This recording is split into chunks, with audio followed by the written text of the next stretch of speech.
America changed its laws, but did it ever change its heart? We ended legal segregation. We passed civil rights legislation. We declared that every citizen should be treated equally. But laws do not eliminate prejudice, redistribute power, correct media propaganda, or force institutions to treat people fairly. Today, we're talking about the difference between what America says it is and what Black Americans have actually experienced. Guys, imagine being told that discrimination is over simply because the law changed. Imagine being told that segregation ended, civil rights laws were passed, and therefore everybody now has the same opportunities, guys. Guys, sounds good, doesn't it? But then you look around, you look at housing, you look at banking, you look at the justice system, you look at the way different communities are portrayed in the media, and suddenly the picture becomes much more complicated, guys. That is what makes these conversations so important, because changing the law is one thing, and that is what, guys, I want us to watch. So stay tuned, and remember, you're going to buy me a coffee if you're going to click that subscription button. Otherwise, I'll be back with my 2 cents. I believe America has one of the best propaganda campaigns of all countries in the world. And African Americans, for the most part, have believed in what America says it is and has rarely questioned that it has said it is one thing, yet our reality is something quite different. Immigrants come here thinking this is the place. I would listen to.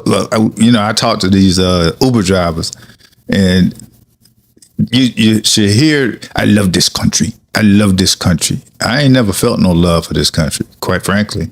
They have this view based on what they've been sold, yep. And what they've been sold is a bunch of bullshit. And it takes them a generation or so to realize that what they've been sold is, their children will know it's not true in most instances. And, because most people don't move, but maybe one economic class above their parents. They either stay the same as their parents or they move one economic class above their parents. I think back to our civil rights icons and what they were trying to achieve by getting civil rights laws and amendments to the Constitution. And the reality is laws don't change the way people feel. So although we got the right to vote, although we got birthright citizenship, although we became American citizens, we never have received full and complete citizenship and have been treated equally in this country. And I can prove it. That's because people's hearts don't change merely because of words on paper called laws. Laws don't change hearts. And you can have as many laws as you want on the books that say that people can't discriminate. It's still not going to change the heart of the person that is a racist or a bigot. I did a clip for the law firm talking about how African Americans have this unrealistic faith in the justice system. And I explained that many times I am trying to pick a jury and I can tell that there are people who are being less than truthful about how they feel on certain issues that they think might get them kicked off the jury because they are earnestly trying to be a part of the jury. And they're trying to be a part of the jury so that they can torpedo the case of the litigant or my client at the end of the case. When we look at the composition of juries, we see that they are, for the most part, in communities across this country, they can be all white. And we know that there is a bias in this country. I think most people admit that racism still exists on some level. So if you understand that racism exists and you're supposed to be judged by a jury of your peers, having an all-white jury in and of itself says that you probably are not going to have a jury of your peers if you're African American, Hispanic, or any other non-white nationality. And as a result, we have probably some of the lowest rates of success in the courtroom, whether it be criminal or civil. Well, whenever I talk to a client and the insurance company has said that they are not going to pay anymore, and they automatically say, well, let's take them to court. And I don't have a problem taking them to court. We try cases every year, but I have difficulty trying to express to the clients that the courthouse isn't a place where fairness occurs very often. The courthouse is a place where you can go through the justice system. You can do all of the things that say that you're going to get a fair trial, but a fair trial is not guaranteed. In fact, the chances of you getting a fair trial are less likely than they are for you getting an unfair trial. The likelihood is you'll get an unfair trial, a trial where there's no one that looks like you on the jury, a trial where there are people who have stated biases against you are going to be allowed to sit on that jury, and you're going to have judges that likewise believe that just because you have jurors, everybody can be fair. And that's just not true. And judges who don't look like you, that likewise have internalized unrecognized racism within them.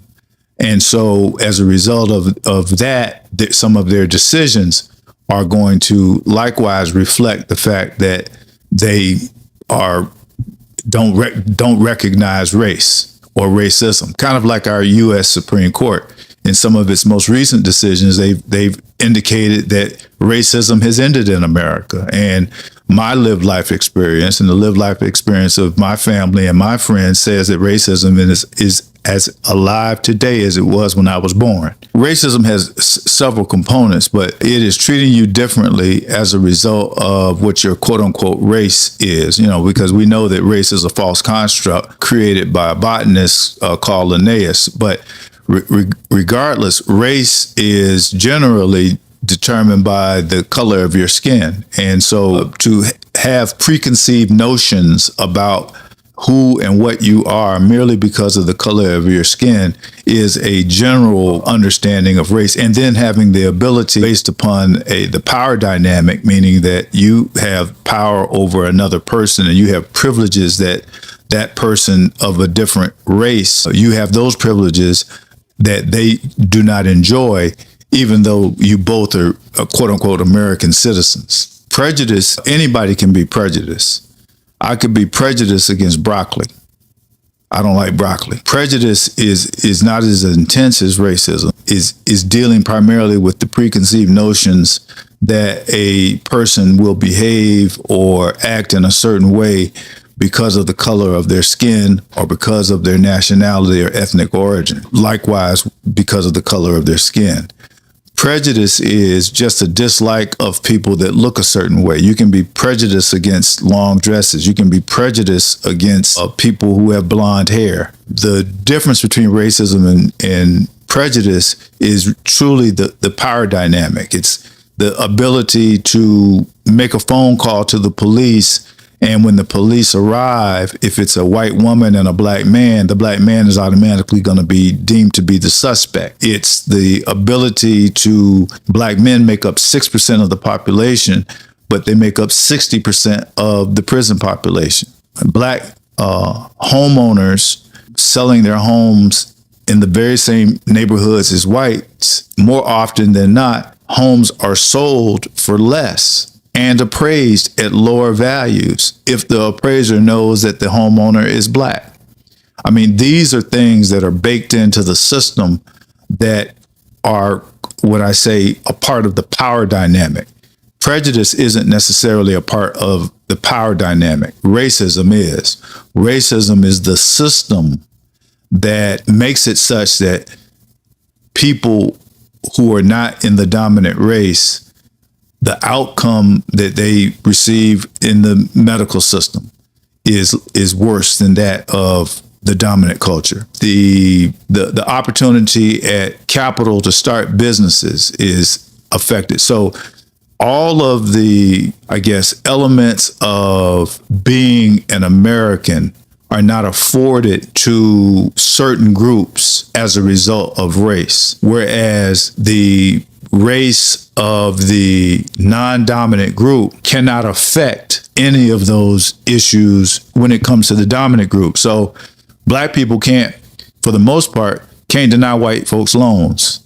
Black people can't, for the most part, keep white folks out of their neighborhood. Black people, we don't have the same power. There's a power dynamic that is different for black people versus white people. And racism is one of the factors that is used in order to wield that power dynamic negatively against black people and other non-whites. I think having racist thoughts and ideologies requires in order for you to identify them, it does require introspection about your behavior and why you feel that way.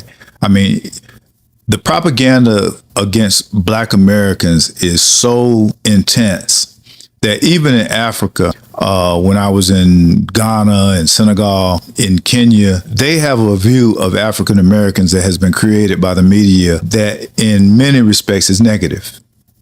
And so our image and who we are as a people we don't control how it's created. That's done by whites. You can look at television shows, and I still remember in the 70s. I mean, you black characters played certain roles. They were always the cool guy. They were always, never the student, never the smartest person in the room. And so when that imagery is pushed out over the world, then people begin to identify with false images of entire groups of people based on their race. And so it is very difficult for a person not to be influenced by popular culture and what has been created. People are complex and people are lazy. People are complex in the sense that even the worst person from the hood is not like every other person in the hood. They have nuances. Yet, in order for us to be able to conceptualize that person, we place them in a box and we think that they are like all others who we have seen in that box. And we don't give them an opportunity to show us that they are not like everybody that's in that box. It affects even black people against black people. I mean, I might see a group of young black guys walking towards me and automatically in my mind say to myself, what they up to? And that was created as a result of imagery, as a result of TV, movies. I mean, there are a whole host of reasons that thought comes into my mind. Now, the difference is I have identified that I've been affected by popular culture and media. I'm not stupid. I know that, if I'm in an area where I'm not recognized or I'm not, there are some realities, but the singular reality is that you don't judge people. I try not to judge people or prejudge before I get an opportunity to know them. But I'm not going to place myself in a position where I am in danger either.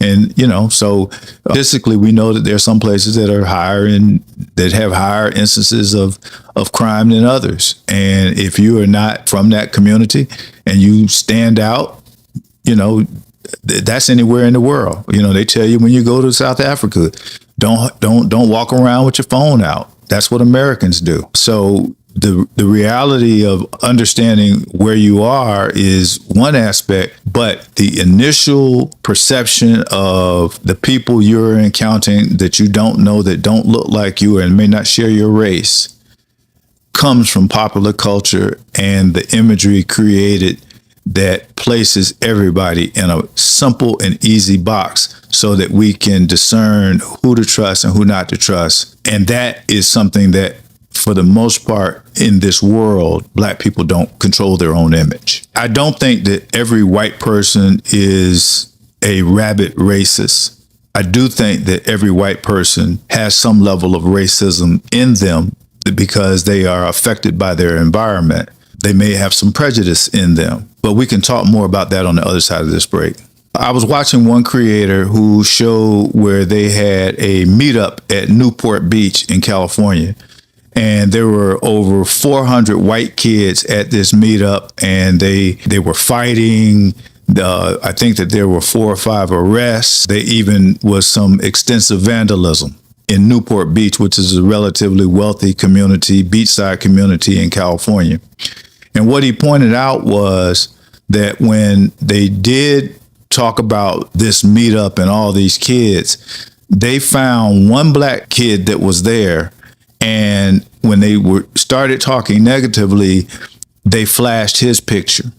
They never said the race of the people who were engaging in the vandalism, the fighting, unlike the way they report when if the same thing were true. They didn't call the breaking into some stores looting. So the words that were used, the imagery that's put up on television, the entire way that the event was covered was race neutral. Whereas had it been a group of black people, it would have been race central. That the race of the people who engaged in this meetup that turned into a brawl and turned into some looting and turned into people getting injured, the race of those people would have been a primary or central theme of why they were doing it. And that really, I think, kind of illustrates how in the news media, especially, racism is perpetuated almost every newscast. I can show you some way that an issue is reported that is going to negatively reflect on the black community. And we just have to live with it. We don't own most of the news networks. Truth in reporting is something that if we were trying to come to rid this country of the racist mindset towards blacks and immigrants, there would be a division within the news that controlled how the message is told because it is so effective. We talk about the civil rights laws were created in order to end segregation and the legal limitations of citizenship in this country. No one has ever said that civil rights laws were meant to bring the races together or to end racism. This country has never acknowledged that racism exists. Now, certain sociologists, psychologists have verified that racism exists, but the country as a governmental entity has never acknowledged that racism exists. If you never acknowledge you have a problem, it's like just like an alcoholic or a drug addict, you can't fix it. And why I say that is this. In other countries, I did an interview with a young lady from South Africa. And in South Africa, the equivalent word for the N-word in South Africa is kaffir, Kaffir. Well, when I did my podcast with this young lady, she didn't even say the K word. She said the word we don't use anymore. Countries that are serious about trying to end racism do things like that. In Germany, you're not allowed to do the Siegheil, the salute that was so popular during the days of Hitler, or wear a Nazi symbol. Those are the kinds of things that they realize that these images and these ideas are held in images. Yet in this country, for whatever reason, the N-word has never been made illegal. And the justification has been the First Amendment. So ridding the country of racism has never been a primary concern. Giving lip service to civil rights has been enough.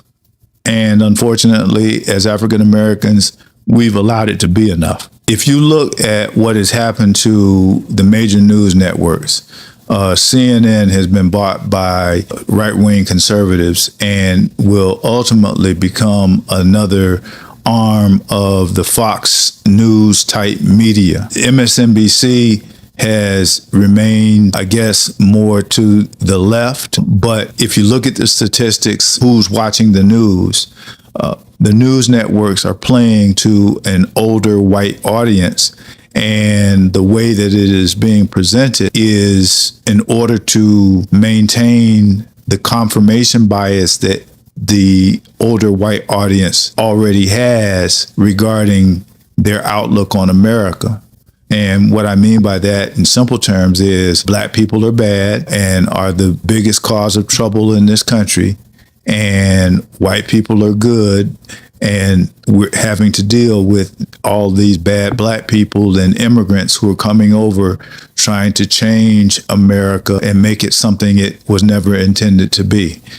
In a very simple and simplistic way, that's how I see American media and news today in this country. If you look at the Articles of the Confederacy, every state within the Confederacy pledged that slavery would always exist had they won the war. So you have a certain population of people who were never punished for seceding from the Union, who believed that slavery was okay.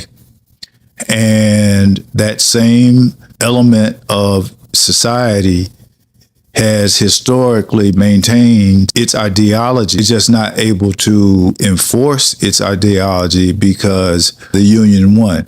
So it goes all the way back to why the Civil War was fought. You know, when I was in school, it was taught that the reason the Civil War was fought was as a result of states' rights. Those states wanted the right to pass laws that the federal government had to respect. What were those laws? They were slave laws. They were the Fugitive Slave Act and laws like that. They could leave South Carolina and go to New Hampshire and capture someone who had escaped and bring them back to South Carolina. There's always been an element in this country that wanted to utilize the free labor of black people or to have a subgroup of Americans who had no rights or very few rights. That element still exists. They just can't be as vocal about it as they were in the 1800s. But you see it every day. You see it with this administration and the attacks on history. I mean, it's relentless almost every day. And why history? Why is history attacked so much by this administration? Let's talk about it after the break. You don't study history for the purpose of studying history. You study history to learn about the past in order to predict the future. So if you understand that the Confederacy, after the war, those who fought on the side of the Confederates or the Confederacy committed treason against the Union. I was always told that if you commit treason against this country, you face the death penalty. This country did not have the stomach to exact the final penalty on those who fought for the Confederacy, and in fact allowed them to go back to their communities. In most instances, gave them their land back, minus the slaves. So if you understand that you still have an element of people who generationally were taught this mindset that still exists in this country, you don't want to tell an accurate history of who and what they were. You attack history. And that's what this administration has been doing, is attacking history, because it's tough to justify the things that went on in slavery and see yourself in a good light. And this administration would prefer that portion of history, the degradation of a people, the mistreatment of people because of the color of their skin and because they had been bought, that treating people like cattle, this administration would prefer that never be told in its most truthful element. Those facts that Thomas Jefferson would be considered a pedophile because he had children with a 14-year-old half-sister of his wife, Sally Hemings. Those kind of stories make America feel queasy and makes those who would have been fighting on the side of the Confederacy feel a little queasy. So rather than have the greater America know the truthful story of its historical beginnings, it will prefer to blind America to that bad part, to that part that isn't comfortable talking about, so that they can continue with the propagation of the propaganda that America is the land of the free and home of the brave. These simplistic ideations about who America and what America is helps continue the American story and allows for America to continue to be able to have a class system where you have the very rich and you are having a shrinking middle class and a permanent bottom economic class filled with blacks and other immigrants. I think that we are becoming more like places like Venezuela, many of the countries in the world, Guatemala, where you have two classes of people, rich and poor. Day before yesterday, one of the major developers in this community wants to build on some church property. And I said, well, what did they want to build? And the young lady told me that they want to build workforce housing. And this is the thing about America, is that we love to use terms that seem one way, but are in reality very, very different. She told me, she says, it's housing for school teachers and for police officers and firefighters. And that's whenever anyone says this thing, workforce housing, that's the line that always follows. It's for school teachers and police officers and firefighters, right? Well, I said, did they define for you what workforce housing was? And she says, yes. And I said, what's the minimum income you have to get the workforce housing? $150,000. I said, now tell me, and this woman was a principal at a school, tell me how many teachers at your school make $150K a year? You know, Malcolm X had a brilliant quote. He said, just because I put kittens in an oven doesn't make them biscuits. So just because I call it workforce housing doesn't mean it's for the working people. The median salary in Palm Beach County in some areas is $23 an hour. That's less than $40,000 a year. How is that workforce housing? Those are working people. You know, I got caught up when I was a city commissioner. I got caught in that trap of, well, it's workforce housing, and not asking the second question. Well, what does that mean? Because politicians, lawyers, real estate moguls use a whole bunch of terms that if you don't know what they mean, they make them sound one way when in reality they are another way. Now, workforce housing at $150,000 is not workforce housing for what would be considered the middle class here in Palm Beach County. The median price of a home being somewhere around $600,000 in Palm Beach County. There are very few people who can even qualify to buy a house.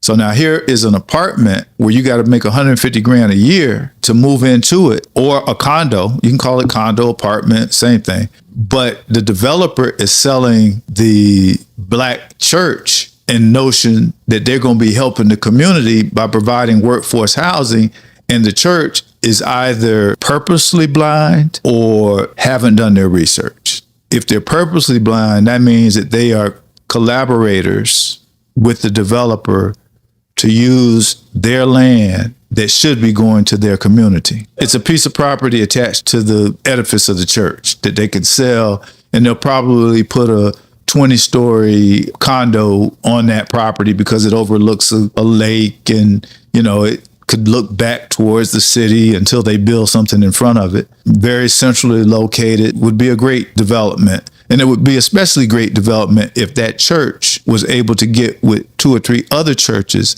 and develop it and make it so that it could be workforce housing. I see churches that get in bed with developers and don't do the research and do a good deal for the community that they serve as being collaborators. I want to tell you about Ryan Coogler's deal that shocked me when he was negotiating to sell the rights to the movie Sinners. We'll do that after this break. So Ryan Coogler's deal for Sinners, the guy did have some leverage. He is a part of the Marvel franchise with Black Panther. He's made billions of dollars for the movie studios. And so he had leverage. Now, a lot of times we get leverage and don't use it. We just let that asset go. We continue to operate like we aren't in the driver's seat. The deal that Ryan Coogler got, Hollywood is talking about. First of all, he gets to get paid off of the first money made on the movie. Ordinarily, the way it works is the studio recoups all that it spent. In the case of Sinners, I think they spent $90 million. They would get the first $90 million, and then after that, then the producer would begin getting paid. Ryan Coogler gets paid day one. Second of all, which was probably one of the, I think, shrewdest and most Black conscious moves that I've seen from an artist in years. The movie rights to Sinners revert back to him in 25 years, meaning he'll own that product. And so when you see reruns, all the money will be going back to him. Why was that so important? Because that was non-negotiable. He said, I did a movie about the theft of Black culture, Sinners, where these Irish people wanted the Black people to come and give them their ability to play the blues. He says, I was not going to make a movie that gave Black culture to white people and walk away. So it became non-negotiable that I keep my movie at some point, or I get my movie back at some point. I'm not giving it to you forever, which has happened in the music industry for eons, that so many artists never own their publishing rights or never own the rights to their own songs, that people are playing their songs today in jingles and on TV, and not a dime goes back to the estate of the artist who made the music. So his keeping the rights or getting the rights to revert back to him in 25 years has Hollywood just talking. It is a blueprint for how, when we have the power, to use the power. So if we go to the church has an asset that once it's gone, it's gone. Once property's gone, it's gone. It ain't coming back. If you have that kind of power, why would you operate like they are doing you a favor? You should be dictating the terms of the deal. What I have seen is they'll say that they're going to have workforce housing, but they'll have 5 units in a 50-unit building. When I asked the young lady that we were discussing earlier, I said, how many units? Well, we ain't talked about that yet. So you don't even know how many workforce $150,000 units. The rest could be market, which means that they could be going for $300,000 or $400,000. Unfortunately, we get duped into these kind of deals because we don't have lawyers who are willing to either give their time pro bono, or lawyers who are experienced in these areas, or people who are experienced in these areas who will assist the church. Our communities are going to have to work more cooperatively. I mean, many people say that you could have 5 Black churches on the same corner and none of them even talk or work together. And we see what's happening as a result of that. I got to see, when I was running for office this last time, that the Black church is slowly but surely becoming irrelevant. And it is becoming irrelevant because of a host of things, primarily because its message isn't meeting the people. The Black church has not done a good job of maintaining its relevance in the Black community with either its message and or its action. If you look at the larger Black churches in some of these metropolitan cities, they have homeless ministries, they have GED programs, they have trade programs, they have programs that are meeting the needs of the people. The Black Panther Party for Self-Defense had a 10-point plan, and it had programs that met the needs of the people. That's why it grew so fast. It had the very first sickle cell anemia testing. It had the first breakfast program. The federal government took it over. The breakfast at school, that came from the Black Panther Party program. The Black church does not seem to understand what the Black community needs. And by virtue of not providing what the Black community needs, its numbers are dwindling. Couple that with them wanting to engage in what I call Facebook ministries, where they allow their members to Zelle their tithes and sit home and watch service on Facebook Live. Well, I grew up that there is a soul experience with going to the church house where I knew my church members and we called each other brother and sister. So you had a church family. Well, you don't have a church family if everybody's sitting home on Facebook, cooking breakfast on one hand and watching the football game on the other and catching a glimpse of the choir every now and then. The black church is not meeting the needs of the people like the Black Panther Party, for instance, with programs. In Palm Beach County, we have a situation where 80% in some schools of the children are not reading on grade level. Here is a perfect opportunity for all those school teachers that are in certain churches to have an after-school program.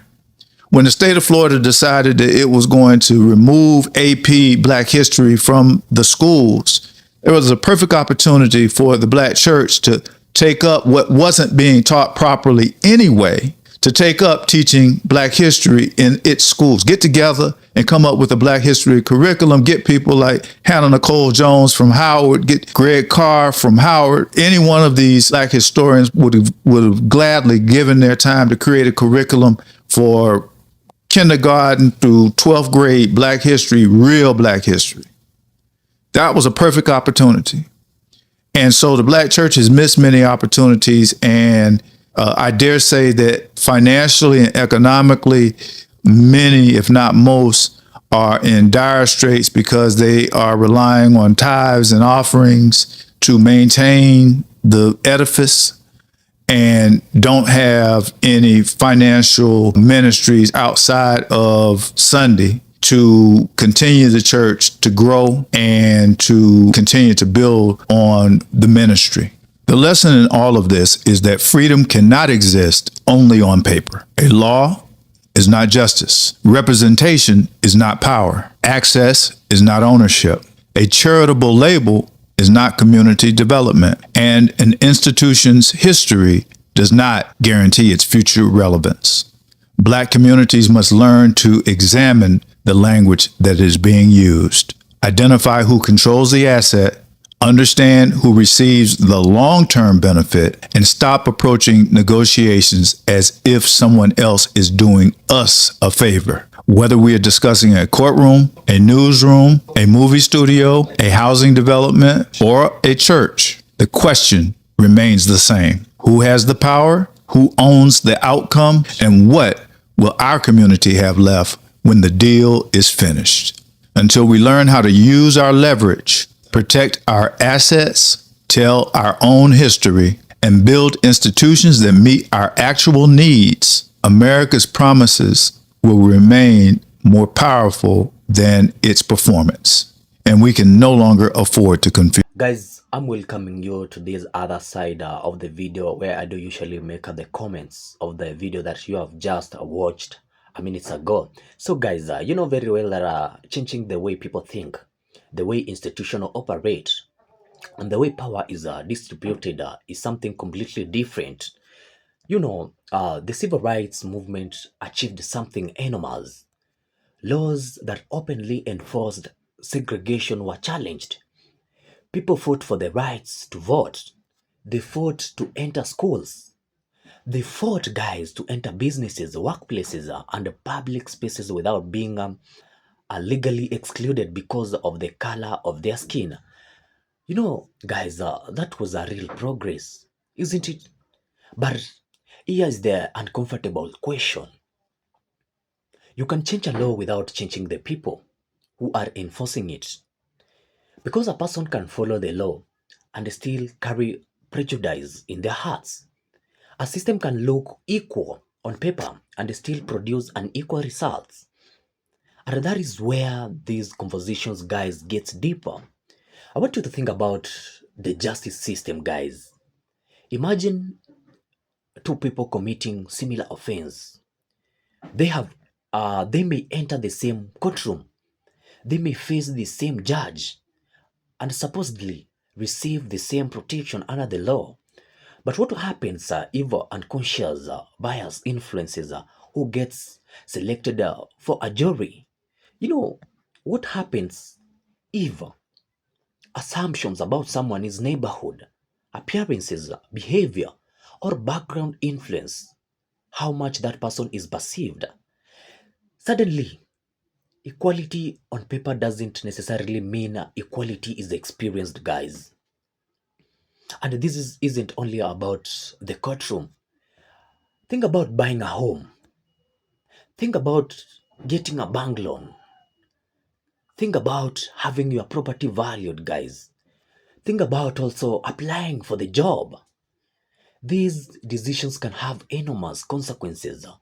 And if the people making those decisions, they carry racial assumptions, even subtle ones, those assumptions can affect someone's economic future. This is why, guys, the conversation about racism cannot simply stop at the question of whether somebody personally hates another race, because racism can also involve power. Who controls the resources? Who gets believed? Who gets opportunities? Who gets protected? And who gets treated as dangerous? And who gets the benefit of the doubt? If you have ever experienced racism, guys, you know racism is a very dangerous disease. And if you have ever experienced that one, you know how it hurts. You know how it is painful. It is like a pin on a wound. Those questions that I have asked you can reveal things that a simple conversation about individual prejudice sometimes misses. Now, guys, let's talk about something almost everyone encounters every day. That is the media, guys. I want you to think about the image you repeatedly see. When a black neighborhood is experiencing poverty or a crime, how is the community presented? What words are used? And what pictures are shown? What emotions does the coverage create? Now, I want you to imagine another community doing something similar. Is the language exactly the same? And are the people described exactly the same way? Sometimes the difference isn't in what happened, it is in how the story is told. And that matters because people don't just consume information, they form opinions from it. If we are constantly shown one group as dangerous, violent, irresponsible, or incapable, eventually those images can influence how society sees the group. It is just like when someone sees you like, let me use this example. When someone sees you like you're a white, of course, what brings into your mind is that those people are superior. And when you see a black guy, what runs into your mind? You say that that guy is inferior. So this concept of Occidents and Orients, it gets involved, guys. Now, and that is why changing laws alone cannot automatically erase generation of stereotypes that they were created before. You can remove the words from a law, but you cannot remove prejudice from someone's mind with the stroke of a pen. And perhaps that is a deeper issue here. America has made enormous progress. That should not be ignored. But progress should not become an excuse to stop asking difficult questions. Because equality is not simply about having the same words written in a constitution or the same rights written in a law book. It's also about what happens when those rights meet a real life. Can people access the same opportunities? Can they receive the same protection? Can they walk into the courtroom and genuinely expect fairness? Can they build wealth without hidden barriers standing in their way? Those are much harder questions, guys. And maybe that is why this conversation deserves attention. Because the real measure of equality isn't what a country promises on paper, it is what people actually experience. And it is two people have the same legal rights but consistently experience completely different realities, guys. Then perhaps the conversation about equality isn't finished. Maybe the biggest mistake is believing that changing the law automatically changes society.